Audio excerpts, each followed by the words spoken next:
madaxweynaha hore oo Puntland dastuurkan ninka qalday waa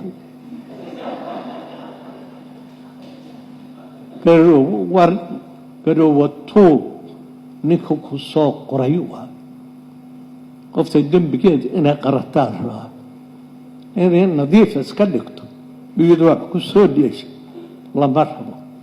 horta aad asaqaato nin saaxiibkeeyo odayna magac dhibi hadduu magac dhibay anigana inaan magaca dhabo ahay madaxweynaha hore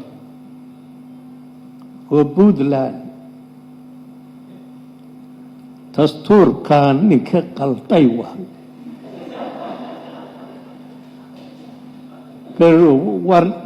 garowatu ninka ku soo qoray waa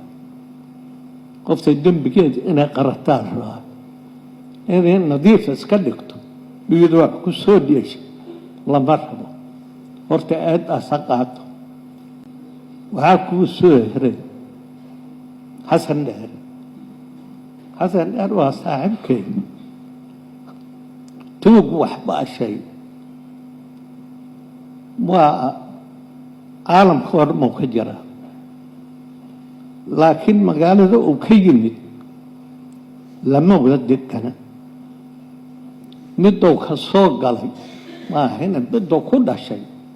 lama wada degana dadkana badankooda magaalooyinkooda laba wada degana tan waa la wada degan yahay meel haddii la wada degan yahana dhibka u badaha marka dadka ayagoo wax og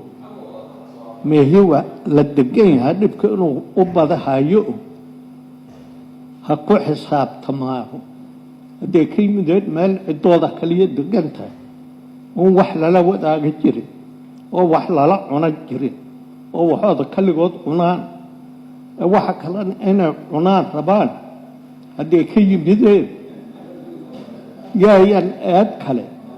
iyo caay kale ku darin alxamdulilah ha yiraahiin salaamu calaykum